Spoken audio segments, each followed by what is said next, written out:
राजा की प्रेम कहानी। सालों पहले राजा नाथ का शासन शिवानगर पर हुआ करता था। राजा की 3 रानियां थी।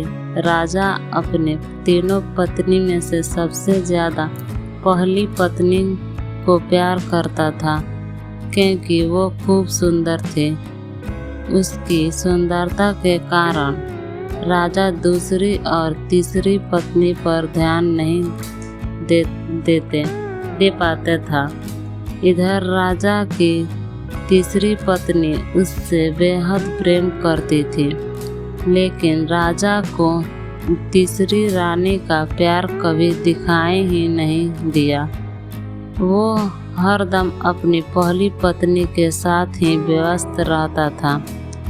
ऐसे होते होते कई साल बीत गए। रोज राजा की तीसरी पत्नी इसी उम्मीद में रहती थी कि राजा आज उसके पास आएंगे, आज वो कुछ प्रेम भरी बातें करेंगे, लेकिन ऐसा कभी कुछ नहीं हुआ। इसी तरह कुछ वर्ष बीत गए। एक दिन राजा नाथ अचानक से गंभीर बीमार हो गए। उनकी तबीयत देखते ही देखते खराब होती गई और उनके जीवित रहने की उम्मीद कम हो गई। तब राजा ने अपनी पहली पत्नी को बुलावा भेजा।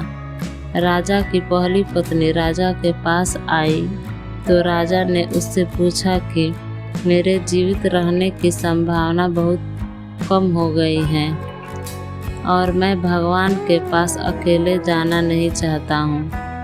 क्या तुम मेरे साथ चलोगी?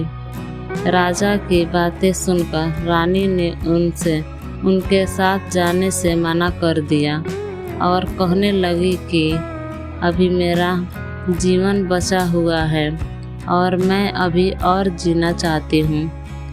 इसी वजह से मैं आपके साथ नहीं जा सकती। ऐसा कहकर पहली रानी राजा के कमरे से बाहर चली गई।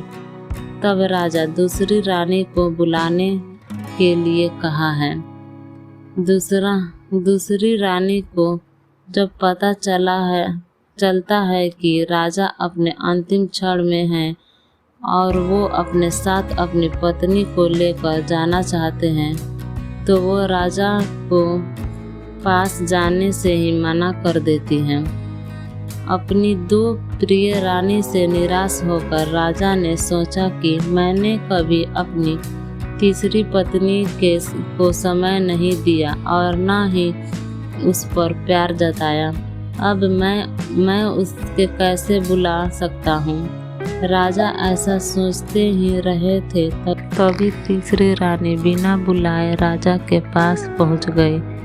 तीसरी रानी को राजा की इच्छा पता होती है, इसलिए वह सीधे राजा से कहती है, स्वामी, मैं आपके साथ चलने के लिए तैयार हूँ। रानी की बात सुनकर राजा को बहुत खुशी हुई। साथ ही उन्होंने यह निराश हुई कि उसने सारी जिंदगी उस रानी के ठीक तरह से प्यार नहीं जताया, लेकिन यह मुझसे सबसे ज़्यादा प्रेम करती है।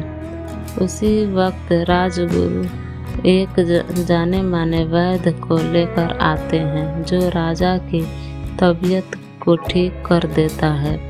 राजा ठीक होते ही अपनी तीसरी रानी से प्रेम करने लगा। हमेशा अपने करीब राजा ने अपनी तीसरी रानी को ही रखा और दोनों खुशी खुशी राजमहल में जीवन जीने लगे। कहानी से सीख: किसी को सुंदरता से प्रेम नहीं करना चाहिए, बल्कि उसके दिल और आचरण से प्यार करना चाहिए।